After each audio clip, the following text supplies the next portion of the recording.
Olá, seja muito bem-vindo à Atualidade Cosmética Entrevista, feita em parceria com a Orolab. E hoje, nesse último capítulo da parceria Atualidade Cosmética Orolab, a gente vai fechar aí com chave de ouro, trazendo uma pessoa muito especial, não só para mim, mas também para o nosso mercado, que é o Awani, que eu já vou pedir para ele se apresentar. Conta aí para a gente quem que é você na fila do pão. Fala, tudo bem? Bom dia, boa tarde, boa noite. Eu sou a Auane Kuzma de Paula, sou editor, sou jornalista, atuo na cobertura do mercado de beleza há quase 20 anos e sou seu irmão. Eu tenho muito orgulho disso. Gente, já que a gente está lidando, né, com quase que com alguém que viveu o mercado nesse fluxo de desenvolvimento que ele teve nesses 20 anos, a gente vai ter aí uma aula super bacana, por isso que esse episódio ser tão especial. E eu já queria trazer até um desafio aqui. Você acha que a gente consegue ter uma perspectiva 2023 para o nosso mercado, já que existiu essa mudança de cenário político, ou ainda é muito cedo para a gente falar disso? Não, eu acho que tem perspectivas de mudanças, acho que naturalmente. Acho que primeiro, talvez voltando um ponto atrás, né, antes da questão política em si, eu acho que a gente tem, de fato, 2023 deve ser o primeiro ano do qual a gente pode se ver, acho que realmente de volta à normalidade, né? Acho que, de certa forma, 2022 já foi um ano, né, onde as coisas voltaram, mas você ainda tinha, acho que, muitos resquícios, né? Acho que foi um ano de retorno e de certa forma, tudo ainda muito novo, né? Então acho que a gente teve o retorno aí dos grandes eventos, né, das feiras, o próprio Prêmio Atualidade Cosmética voltando aí a ser um evento presencial depois de 2 anos realizado de forma online. Então, mas ainda teve uma coisa, acho que muito de retorno, né? As pessoas estão aos poucos se revendo, né, se reconectando offline, né, se reconectando presencialmente, se vendo novamente. Então, acho que isso é um ponto importante que eu acho que deve marcar 2023. Acho que, de fato, a gente venceu acho que venceu esse capítulo, né, muito triste, muito sofrido, mas acho que é a primeira vez, acho que depois de muito tempo, que a gente pode realmente olhar para frente dessa perspectiva. Do ponto de vista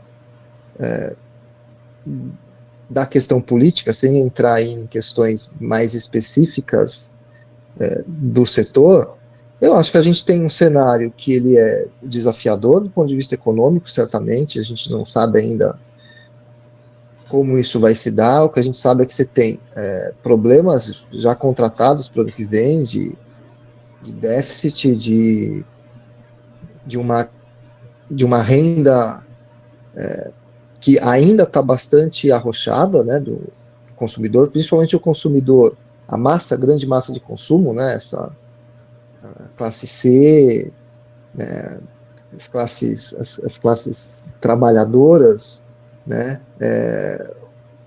uma volta do emprego, mas ainda um emprego muito frágil, muita informalidade, salários baixos ainda e uma renda comprimida.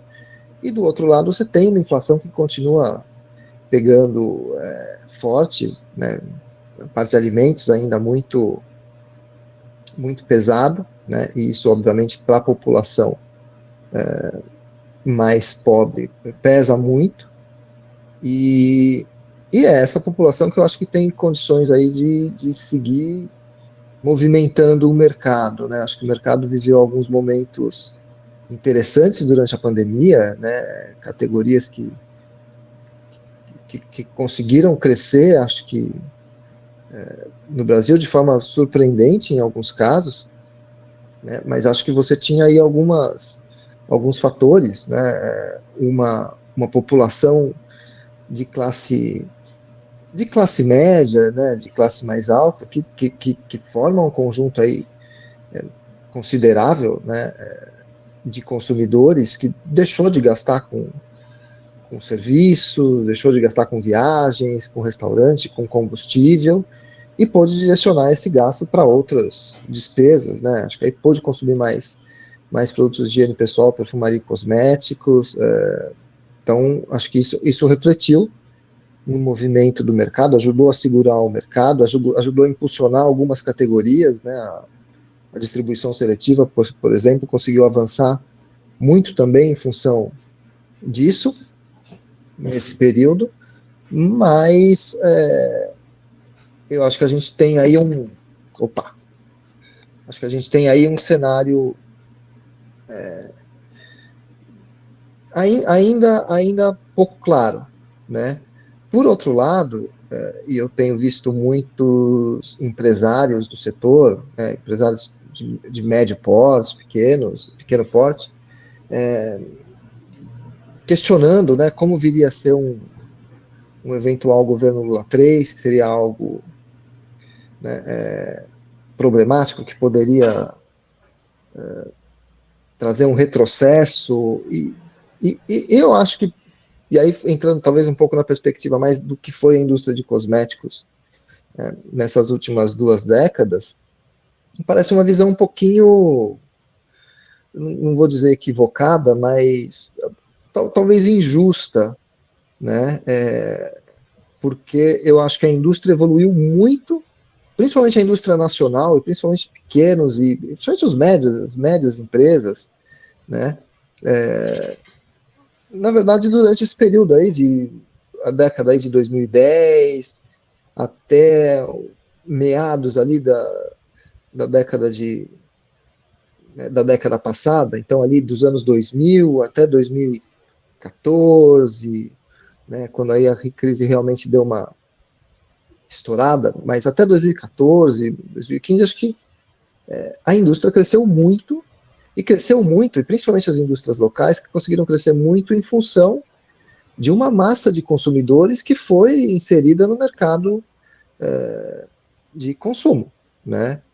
E eu acho que aí tem um mérito aí de políticas que foram desenvolvidas né, de uma visão de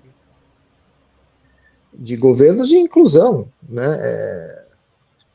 Sem entrar no mérito, acho que o fato é que a gente teve um período onde as políticas sociais, políticas de transferência de renda, políticas de inclusão, que eu acho que eram necessárias dada a situação do país, infelizmente continuam sendo necessárias ainda hoje, trouxeram uma massa de consumidores muito grande, uma massa com qual as empresas que até então dominavam o mercado, né, e aí principalmente se a gente olha para o varejo, né, as grandes multinacionais, não sabiam lidar com esse público, né, não sabiam lidar com essa massa, e demoraram acho que um bom tempo para entender quem que era esse consumidor, como é que eles poderiam chegar, né, como é que eles poderiam atender, e eu acho que isso abriu a janela de oportunidade para que uma série de empresas locais, no segmento de cabelo, no segmento de maquiagem, né, pudessem abrir caminho, pudessem abrir canais, pudessem assim, abrir mercado, né, e avançaram muito, né, nesse espaço que se criou, nesse espaço de consumidores, que, de novo, as multinacionais não atendiam, porque era um mercado muito marginalizado, né? As multinacionais sempre foram muito orientadas, né, até pouco antes desse período, para lidar com o consumidor, que seria a classe média tradicional, né, o working class, que é algo com o qual eles sabem lidar no mundo inteiro, né, é algo que vai se assimilar, é um consumidor que vai se assimilar em muitos aspectos dos consumidores médios na Europa, nos Estados Unidos. Eu acho que com essa população, né, a parte belga da nossa Belíndia, eles sempre souberam atender. Quando emergiu essa massa aí de, de consumidores, né, negros e pobres, eles ficaram perdidos. E, e isso aconteceu, e eu acho que isso fruto de novo, de uma visão de governo, né, que soube, inclusive, continuar com políticas que vieram do governo anterior, né, por mais que no discurso político você tivesse ali uma confrontação, na prática, todo mundo sabe que boa parte do sucesso, né, daquele período se deve ao entendimento de que era necessário continuar.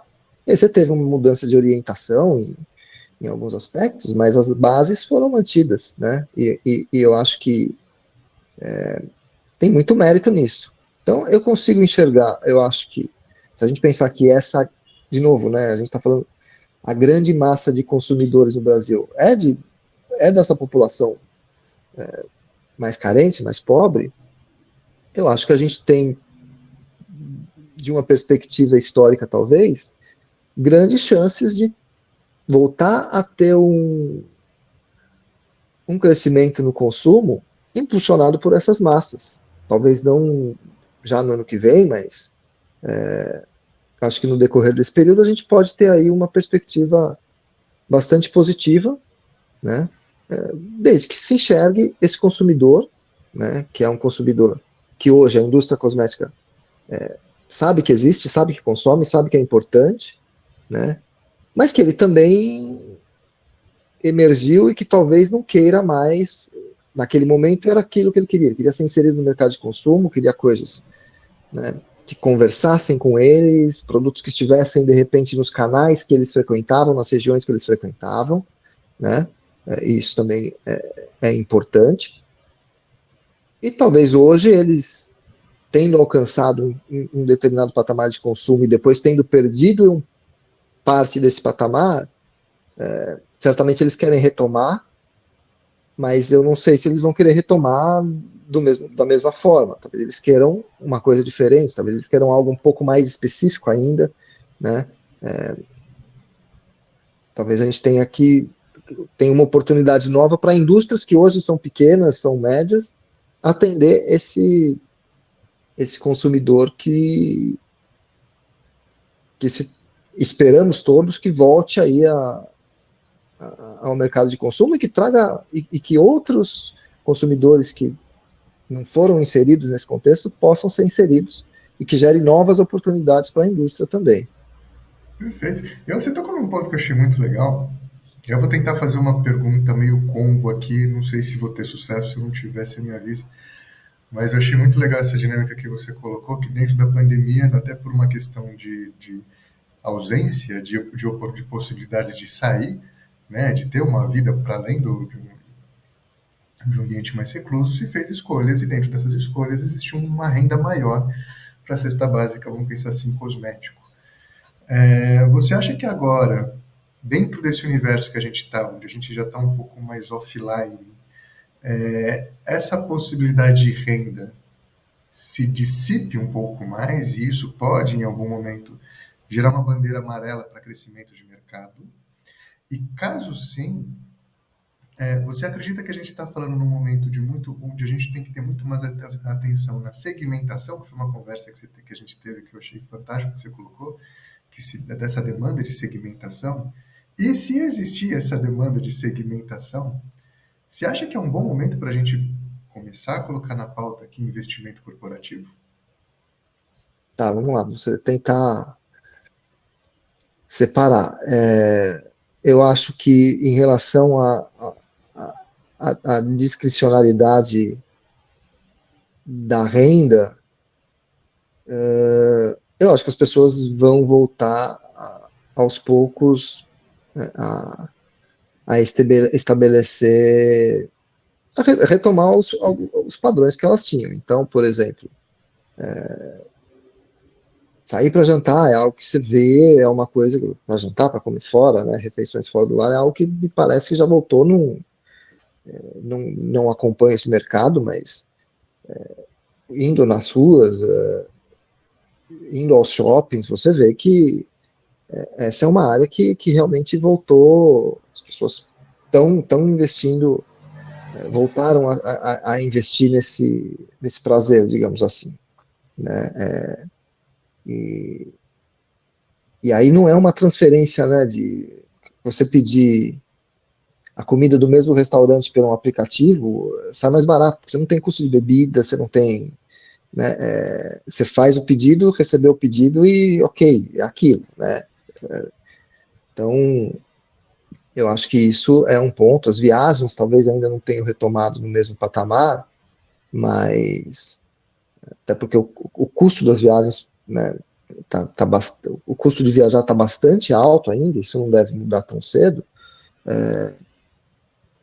talvez iniba um pouco, né, essas possibilidades, ou talvez quem viajasse 2 vezes por ano vai viajar uma, mas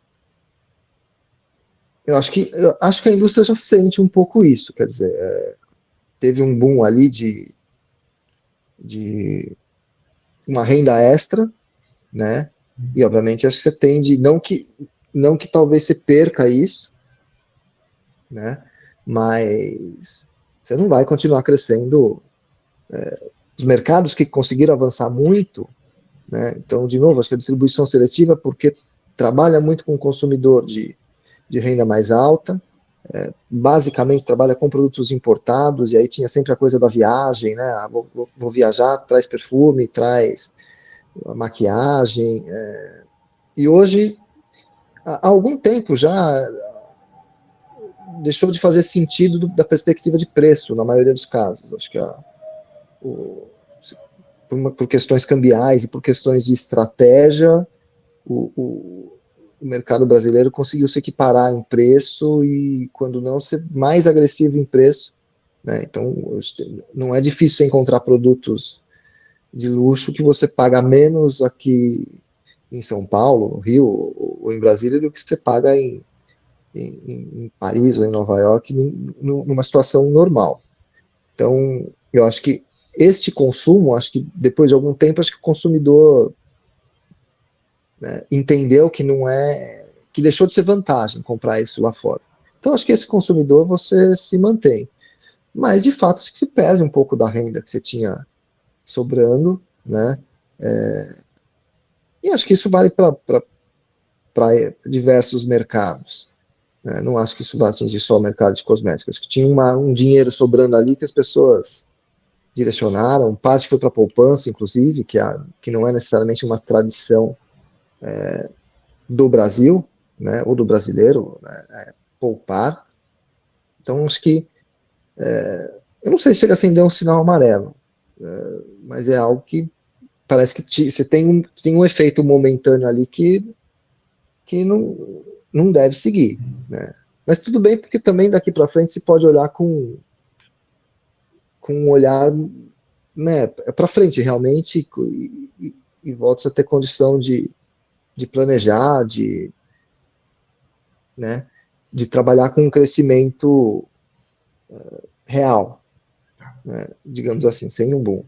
A, a questão da segmentação, eu acho que não é nova, né, a indústria vem tratando dessa questão já acho que, talvez há quase 2 décadas também, né, se a gente pega desde aquela história, né, que antigamente você tinha 3 tipos de shampoo, hoje você tem 40 tipos de shampoo e ainda assim tem gente que fala que precisa de algo um pouco mais específico. Eu acho que tem espaço. Eu acho que tem uma questão de personalização que se fala muito na indústria, com a qual eu sempre tive um pouco de receio, né, e talvez um olhar um pouco mais crítico, talvez na forma como isso é jogado. Né? Eu não acredito na personalização total. Né? Vou fazer um produto especificamente para você. Acho que isso você tem a farmácia de manipulação, né? Que você recebe uma receita do médico e mesmo assim ele não é algo feito especificamente para você. Você tem uma série de fórmulas ali, mais ou menos conhecidas, testadas e que o médico vai prescrever para você. Eu acho que quando você fala de personalização, acho que você está falando aí talvez de uma clusterização maior, quer dizer, você precisa ter Perfeito. talvez mais produtos, mais bases pré-prontas, que aí você possa misturá-las e finalizá-las e falar, ó, estou entregando algo personalizado, que na prática não é tão personalizado assim, até porque seria impossível, né, você ganhar escala e ter um negócio que fizesse sentido. E sem falar do ponto de vista regulatório, me parece que isso ainda é um campo, uma zona cinzenta, né? Principalmente em casos que você precisa ter escala. Eu acho que o que você tem é uma segmentação de perfis de consumidores que é necessário para atender muitas vezes um mesmo consumidor, que em diferentes momentos da jornada de compra deles ou da jornada de beleza se porta de forma diferente, né? Então, de repente, quando ele está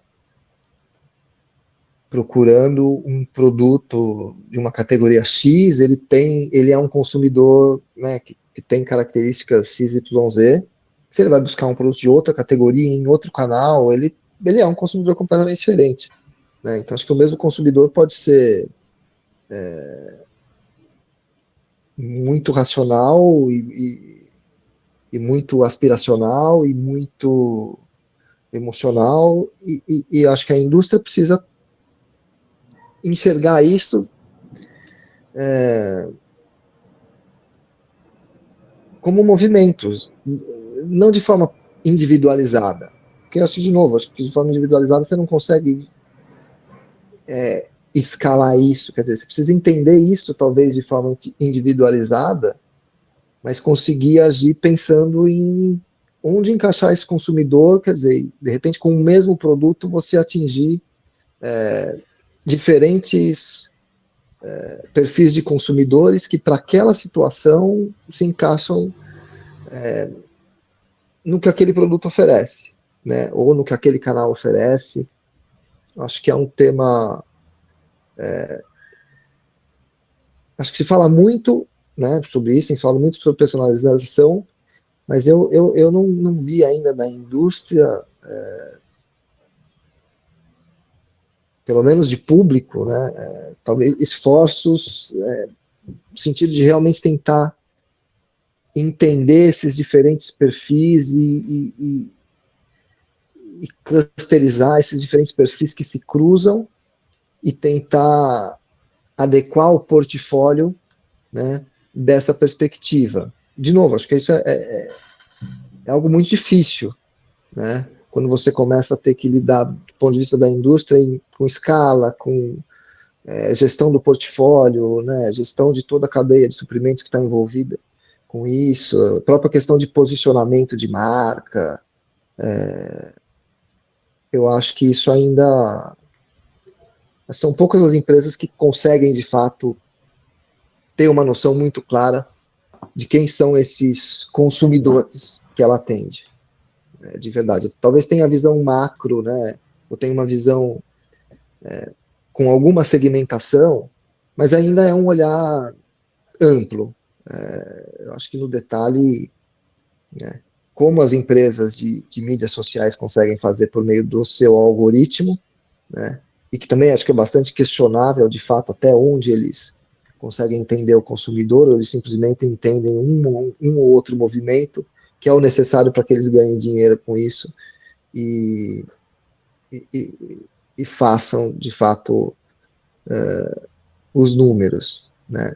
Eu de fato tenho dúvida até que ponto isso é possível também, se não é algo que a gente está falando que é um tanto quanto um, um horizonte utópico. Perfeito. E a última questão do investimento corporativo, investimento corporativo em que sentido, Rai? Em que aspecto? Tecnologia para segmentação, tecnologia para inovação colaborativa, para que se consiga fazer de fato essa segmentação sair.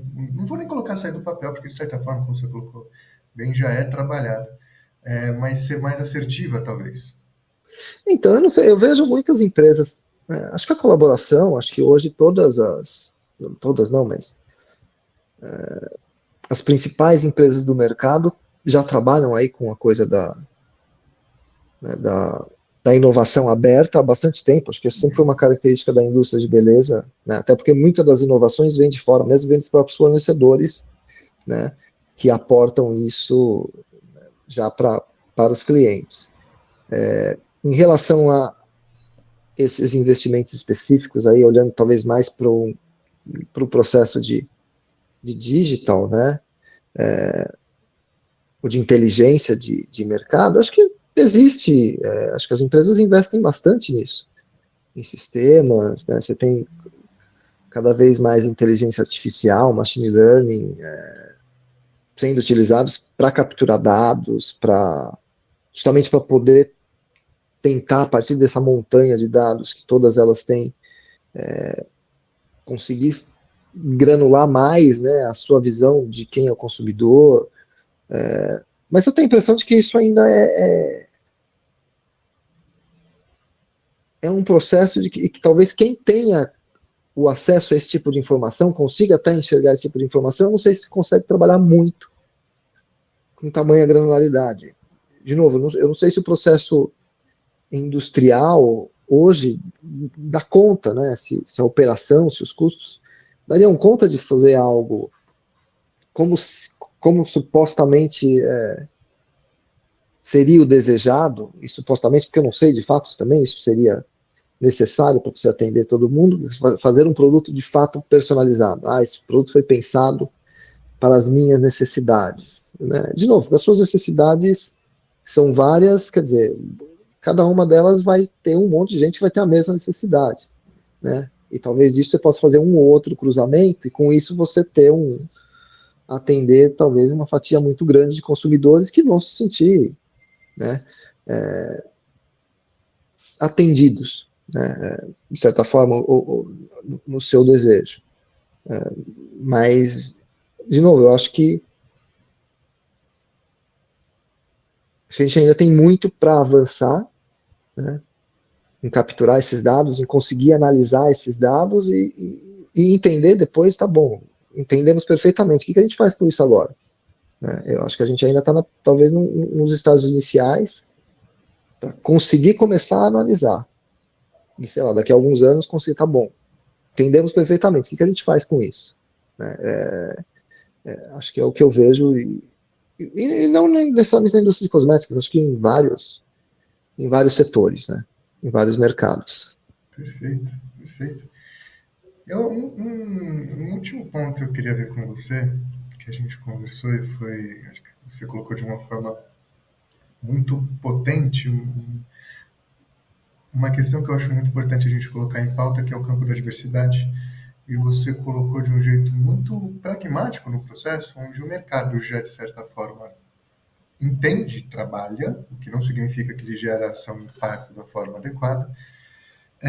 Eu queria ouvir um pouco de você, o que você sente que falta nesse ambiente da diversidade para o mercado sair um pouco de uma teoria ou de uma ação puramente estética, para ele entrar de fato num campo um pouco mais de impacto e um pouco mais de acolhimento humanizado, vamos dizer assim. Tratar a gente como gente, vamos colocar dessa forma. Uhum. Eu não sei, acho que tem muitas dimensões quando a gente fala de diversidade, e aí, da perspectiva, vou tentar colocar da perspectiva da indústria, né? Obviamente, da perspectiva do Brasil. Primeiro que você tem metade da população que é negra, por exemplo. Né? E se essa população é negra, do ponto de vista da indústria cosmética, né, você está falando de fisiologia de pele diferente, necessidades diferentes, que aí não tem como fugir. Quer dizer, se a pessoa tem o cabelo crespo, não é o cabelo liso que vai funcionar para ela. Não é o shampoo para cabelo liso que vai funcionar para ela e ponto. Né? Eu acho que a indústria tem noção. A indústria sempre teve noção disso. Tá? Isso não é novo, mesmo antes de falar em diversidade. O que a indústria sempre teve, que há 100 anos, ou mais de 100 anos, toda a indústria de beleza faz produtos para pessoas brancas, né, seguindo o padrão europeu, depois norte-americano, né, que são os mercados originais aí de consumo dessas empresas. A questão de se olhar para a diversidade, temos um mercado asiático gigantesco. Ok, temos, quer dizer, isso é algo recente, né? Você tinha o Japão, né, como um grande mercado e muito característico, né, com o qual as empresas, de alguma forma, aprenderam a lidar, mas era um mercado, ao mesmo tempo, gigante, muito pequeno, concentrado, né, a questão da Ásia como a grande potência para a indústria de beleza é recente, né? E aí está falando de China, né? Mas você também está falando do Sudeste Asiático, que já tem uma hábitos, culturas e fisiologia de pele completamente diferente, que é talvez o próximo grande mercado. Você está falando de uma Índia que também, sabe, 1 bilhão de consumidores emergentes, quer dizer, e que tem hábitos milenares, né? Assim como os chineses. E aqui no Brasil, de novo, tem metade da população que é negra. E a indústria nunca se preocupou, obviamente estou falando no horizonte histórico mais amplo, em atender esse consumidor aqui no Brasil. Né? As grandes empresas sempre foi um consumidor marginalizado, estava fora do mercado de consumo. Né? Primeiro porque boa parte deles, de fato, estavam fora do mercado de consumo. Até o Plano Real talvez tenha sido o primeiro grande programa de inclusão aí recente, né, que já trouxe uma parte dessa população. Mas, ainda assim, de novo, não se olhava, né? Não se olhava para esse consumidor. De repente, se entendeu que é o que pode. Tem metade da população que tem cabelo crespo ou cacheado, né? Mas que é negra, né? E que precisa ser atendido e que, num país onde o cabelo é ultra valorizado, como é o caso do Brasil, você tem uma oportunidade gigantesca, né? E aí a gente volta lá para meados da década de 1990, quando se começa a falar disso, se começa a entender que tem um consumidor negro, mas ainda assim a indústria levou pelo menos mais uma década, né? Mais, quase 2 décadas para de fato começar a olhar para este consumidor e para o atendimento desse consumidor de forma mais consistente, né? Entendendo as necessidades, pesquisando fisiologia, que era algo que, de novo, não é novidade. Isso muita gente já fazia isso. A Sônia Coraza, que é uma cosmetóloga conhecidíssima e brilhante, já trabalha com isso, né, já fez pesquisa sobre isso para grandes empresas, inclusive, mas isso nunca se convertia, né, em produto, em mercado. De novo, era coisa da marginalização, né? Depois, quando se viu que não dá para marginalizar metade da população, né? Porque é uma idiotice do ponto de vista de negócios, aí se começou a tentar olhar, né? E aí você tinha, e tem ainda, de certa forma, muito dos desafios técnicos, né? De atender determinadas especificidades em relação à pele.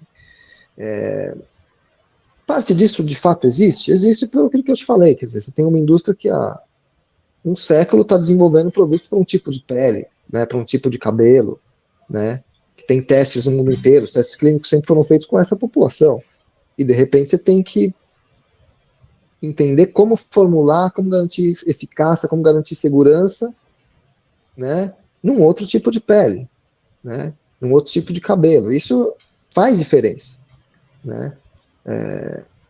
Eu acho que os próprios pressupostos do qual você parte para o desenvolvimento já são diferentes, né? O que se espera, né, de entrega. Então, acho que assim é algo novo para a indústria, né? É algo novo para a indústria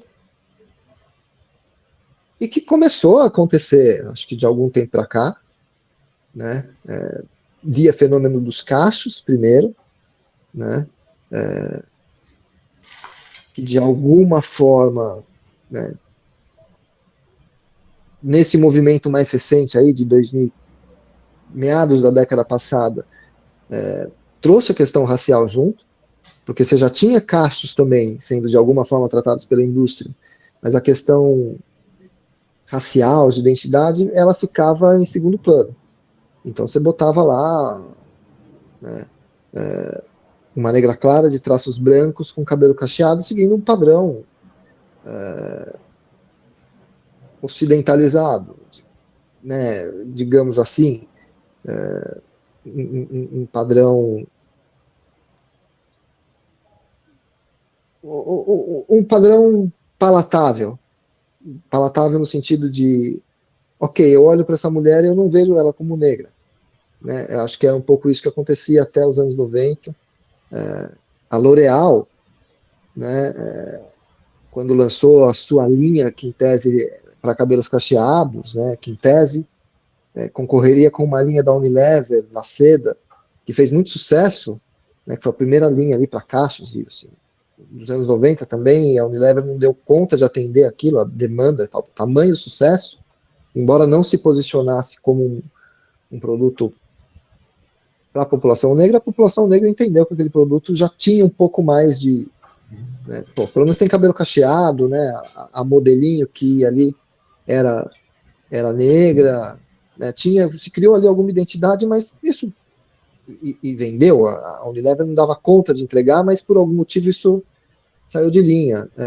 A L'Oréal, quando foi responder a esse produto, esse lançamento, com o seu produto para caixas, trouxe Ana Paula Arósio para ser a modelo, né?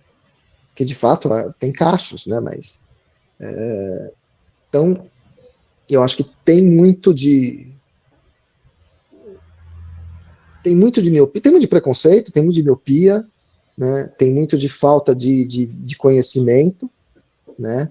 De vivência, e aí acho que conecta com outro ponto, né? Que é a falta de diversidade dentro das empresas, né? Então, quer dizer, você não tinha negros e negras na indústria, exceto na fábrica, né? Ou na limpeza. Isso é verdade, a gente não adianta. Sim. Né? Eu estou nesse mercado há 20 e poucos anos, eu conheço pouquíssimos executivos e executivas negras, né? Negros e negras em posições em empresas de grande e médio porte, e em toda a cadeia de valor do setor, né? Você tem, você tem empresários, né? Empresários, empresárias, mas acho que isso é outra história, porque eles se fizeram sozinhos, né? Venceram todas as barreiras, né? Você tem no marketing, então, na parte de desenvolvimento de produto, sempre foi algo ridículo, né? Eu acho que na hora em que o mercado, que o consumidor falou, não, eu quero um produto que seja para mim de fato, eu quero, que ele começou a se manifestar e ele começou, e aí, de novo, né, as empresas locais foram rápidas em entender isso e conseguir, de alguma forma, capturar esse público, né, com produtos que, de repente, não eram as marcas conhecidas, não eram as marcas que estavam na grande mídia, mas eram um produto que conversava com ela, que atendia, de repente, uma necessidade específica dela, ainda que não fosse necessariamente, que não carregasse uma identidade, pelo menos era algo assim, pô, eu sei que você precisa de mais, que você quer mais hidratação, ou que você quer controlar, por isso que você quer que valorize os seus cachos, então eu vou. E assim, essa indústria começou a avançar, meio que a trancos e barrancos, até que você vem né, acho que uma empresa como a Salon Online, de alguma forma, consegue sistematizar isso e dar concretude e escala. Né? Outras empresas certamente fizeram isso, né? Mas acho que nada que tivesse aquela escala, né? Quando quando a Salon Online veio com a linha de caixas, e aí eu acho que de fato se abre o mercado e a empresa cresce de uma forma tamanha que aí as grandes empresas começam a olhar para esse segmento, né? Mas começam a olhar sem ter gente lá que tivesse condições né, que vem, então o perfil de gente multinacional, quer dizer, formado em boas escolas, que falam línguas, né, que geralmente vem de boa família, mas que não sabe não faz ideia, né, do que é acordar, sei lá, 4 horas da manhã para arrumar o cabelo, para pegar o metrô às 5, né, para chegar no emprego do outro lado da cidade às 8, né, tem um trabalho assim que não é o que ela gostaria de estar fazendo, mas é o que tem para ela de opção, né? E voltar para casa mais 2, 3 horas, né? Para pegar o filho na casa de alguém que ela teve que deixar e, sabe, é muito difícil, né?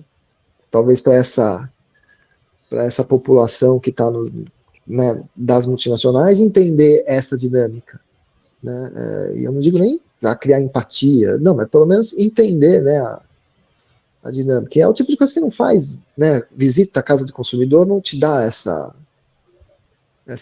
percepção, né? Acho que falta um pouco de vivência e falta ter gente lá que possa, né, ter alguma voz e falar, gente, vocês estão falando besteira, isso aqui não funciona assim, né? Ou eu não vou usar um produto desse, né? Ou eu não vou fazer esse processo. Ou entender por que que, sei lá, a mulher passa vinagre no cabelo, né? Sabe, eu acho que a indústria, acho que ela ainda é muito boa. Hoje eu acho que ela é muito boa em capturar essas coisas. Pô, estão usando vinagre no cabelo? Então deixa eu fazer alguma coisa disso. Criar algum produto, tentar entender tecnicamente o que acontece, mas eu não sei se eles conseguem, a partir disso, de fato entender o que se passa na cabeça, né, dessa consumidora. Tenho a impressão de que não. Eles entendem, pô, tem um mercado aqui, estão usando, vamos fazer alguma coisa então em cima disso, né? Que pode até ser tecnicamente, você olha para o produto e fala, não, pô, trouxeram elementos do vinagre, entenderam por que se usa o vinagre, né? Porque o couro cabeludo fica XYZ, mas eu acho que entender de fato o sentimento que está por trás daquilo, né? Eu tenho minhas dúvidas se a indústria já tem esse grau de sensibilidade, né? Espero que venha a ter, né? Porque eu acho que isso facilitaria, né, um processo de entendimento da população que de fato tem que se quer atender ou se precisa atender, né? E aí, de novo, eu acho que isso precisa ter diversidade. Acho que existe uma abertura hoje, né, de fato, nas empresas. Eu acho que esse é um tema quente, né, nas empresas, principalmente nas grandes, né? Eu acho que, de fato, esse é um tema ainda, do ponto de vista institucional, corporativo, bastante afeito às grandes empresas, o que acho que é natural também, porque são elas que têm o poder de mudar, né, a coisa de forma mais estruturada, fazer com que aquilo de repente deixe de ser exceção e vire a regra. E a gente está no começo, né? Quer dizer, você ainda tem, hoje você tem pessoas, né, mulheres e homens negros em posição de gerência, de alta gerência em indústrias relevantes, né? Muito longe de representar o que é a população, mas você tem um processo. Quem sabe daqui 4, 5 anos a gente tenha um cenário mais colorido, né? Isso eu estou falando especificamente de raça, né? Sem entrar nas outras questões. Eu acho que na questão de gênero, né, as mulheres tão presentes, eu acho que na indústria há muito tempo, talvez em menos quantidade do que se deveria supor numa indústria que depende delas, né, de fato. O mercado masculino, por maior que mais cresça, faça barulho, vai ser sempre algo pequeno dentro do consumo, né, das mulheres. Ainda que você tenha categorias de higiene que você possa dividir o mercado, mas pensando no mercado de beleza como um todo, os homens vão ser sempre cidadão, a gente vai estar sempre na segunda classe, né? Mas ainda tem tem menos mulheres, tem mais do que se tinha até pouco tempo atrás, é verdade, do que 10 anos atrás, né? Mas talvez você ainda tenha espaço em muitas empresas para você ter mais mulheres na liderança, né? Mas esse é um movimento que vem acontecendo, não é de hoje, tá? Então eu acho que Parece que foi bem endereçado e segue assim, né? E tantos outros, né? Questão de questões aí muito mais específicas, né? Povos originários, que são discussões que começam a aparecer e devem aparecer, né? Devem ter espaço, mas aí eu acho que talvez não tenha impacto na indústria, né? Seja do ponto de vista corporativo, né? Dos quadros, seja do ponto de vista de consumo. Eu acho que aí é uma coisa bem mais específica, né? Que precisa ser tratada de uma forma atenta, com respeito e por gente que realmente entenda dessa questão. Perfeito. E para a gente fechar aí com chave de ouro, depois de todo esse cenário que você trouxe para a gente, que de fato foi incrível, que puxão de orelha e que dica você daria para um tomador de decisão que agora uma abertura um pouquinho maior da cabeça? Eu não sei se eu tenho, certamente não tenho autoridade para dar puxão na orelha de ninguém e acho que certamente também não tenho condições de dar dicas para ninguém. Acho que o que eu posso falar é que eu acho que, de novo, acho que tem uma oportunidade. Eu acredito que a gente vai entrar num ciclo novo de oportunidades, né, a partir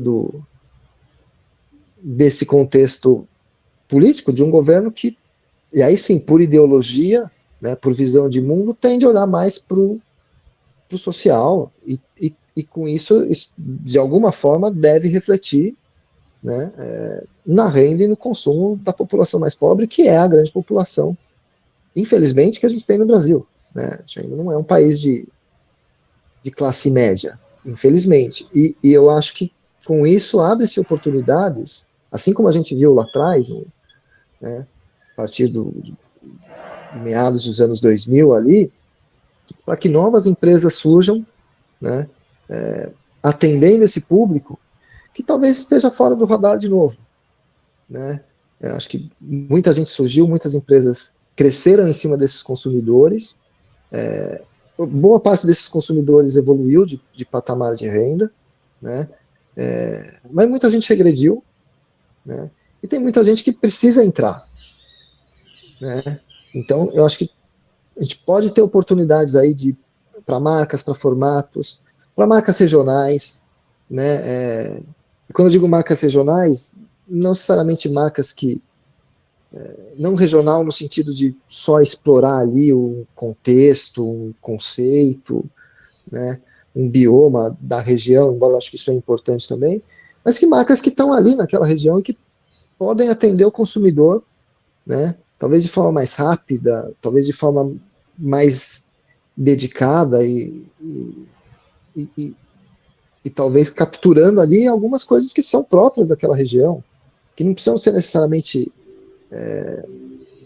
retratadas na formulação de um produto. Você pode ter uma formulação que seja mais ou menos padrão, mas você pode trazer elementos aí da cultura local e, de novo, da cultura no sentido mais amplo mesmo, de hábitos, né, para esses produtos. Quer dizer, e talvez a partir daí você expandir para outros lugares, para outras regiões, ou pelo menos dominar ali, ter um ponto de partida onde você. Esse consumidor aqui eu domino, agora eu estou pronto para, de repente, pensar em voos maiores. Então, acho que, por exemplo, essa é uma oportunidade que se abre.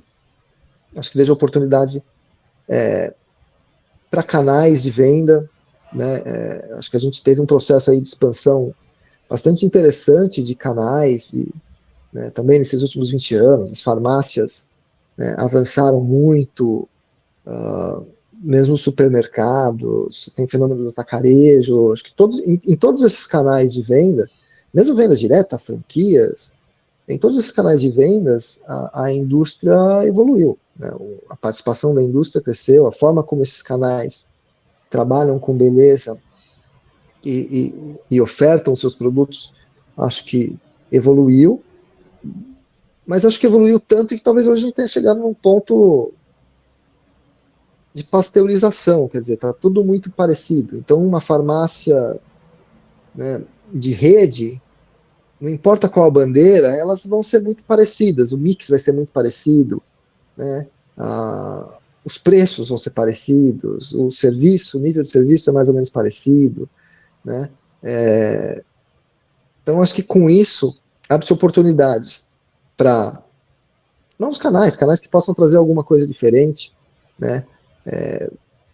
Lojas que de repente possam se aproveitar aí de marcas independentes, né? Ou de marcas que de repente não estão nesses grandes varejistas mas que tem uma proposta legal, porque eu acho que isso é um outro ponto interessante. Você tem muita marca nova, né?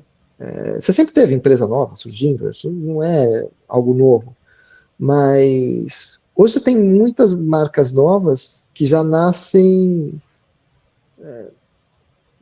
que elas nascem bem conceituadas, quer dizer, elas têm uma clareza maior do que é a proposta do produto, né, do consumidor que ela quer, de repente, com quem ela quer conversar, né, dos conceitos que aquele produto traz, ou que aquela marca traz.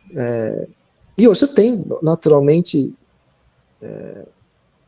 muito mais facilidade. Antigamente, você tinha uma empresa nova, ela precisava ter a fábrica dela, então era uma coisa talvez mais de você ter capacidade industrial e achar um canal ali para distribuir, colocar seu produto, né? E tinha muitas empresas que fizeram sucesso assim. Acho que hoje não é mais. Então você pode lançar um produto muito específico e achar ali com quem que você quer se comunicar e, e avançar. Então você tem muitas marcas aí que de repente não sofrem com a questão do canal, né? Porque de repente não tem condições de vender só pela internet, ou vendendo só pela internet não tem a grana necessária para você fazer volume na internet, que também não é pouca coisa, né? Você gasta tanto quanto, né, uma marca que em tese vende no varejo físico para conseguir isso. Então, quer dizer, você tem marcas e de repente você pode ter aí canais que vão ganhar espaço trazendo essas marcas, quer dizer, que vão conseguir se diferenciar. As próprias perfumarias, né, o varejo especializado em beleza, que é um canal cujo crescimento, processo de crescimento e de consolidação, entre aspas, é bem mais recente do que esses outros, também já começa a ver um processo ali de pasteurização, né? E aí talvez tenha mais condições de se diferenciar, de buscar marcas novas, de entender que o mix, que sempre foi a característica, né, mais marcante desse canal, quer dizer, você tem uma oferta de marcas, de produtos que você não vai encontrar nos outros canais, um olhar para esse mix, quer dizer, de ir atrás dessas coisas diferentes. Então eu acho que o que precisa ser feito é gastar sola de sapato, né, que é o que a gente fala no jornalismo, quer dizer, um bom repórter gasta sola de sapato para ir atrás da notícia. Ainda que você faça isso do seu escritório, no telefone ou em conferência, você precisa ir atrás, né? Eu acho que quem está na indústria precisa ir atrás, né, de entender esse consumidor, de tentar realmente vivenciar ali um pouco a realidade, né, desse consumidor, principalmente se a gente estiver falando de marcas que querem falar com essa massa de consumo, né? E eu acho que do ponto de vista de novo, entender todos os processos que estão por trás, né, das decisões daquela pessoa, né, do dia a dia dela mesmo, como funciona para poder, né, ser mais assertivo. E eu acho que na ponta do varejo, eu acho que também gastar sola de sapato, sair de uma posição passiva de quem fica esperando a indústria apresentar as coisas e entender que ela precisa ser ativa e ir atrás do mix, né, que vai ajudar ela a se diferenciar, que vai ajudar ela de repente a compor, né, a compor a compor uma margem melhor, trazendo coisas que de repente, pô, isso aqui não dá para entrar em guerra de preço porque só eu tenho, né?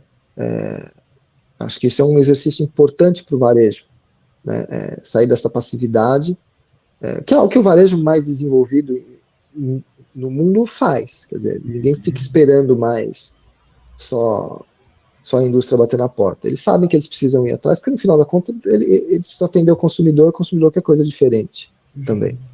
Então acho que tem esses, acho que o que eu poderia falar, acho que é isso, sem puxar a orelha de ninguém, sem dar dica, para quem sabe mais do que eu. Perfeito, perfeito.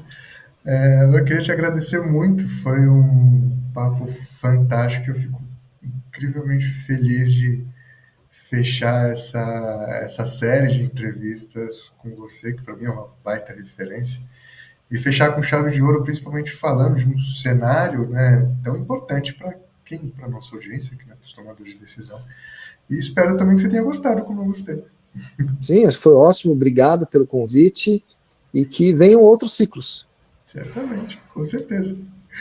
Então, perfeito. Então, obrigado mais uma vez e agradeço a todos que participaram aqui, sejam em entrevistas, ouvindo, interagindo com a gente nessa série, que certamente continuará por muito tempo com outras pessoas incríveis como a Weni, como todos os que passaram por aqui. Então, obrigado mais uma vez ao Weni e a você que ficou até aqui no final com a gente. Também nosso muito obrigado e até breve.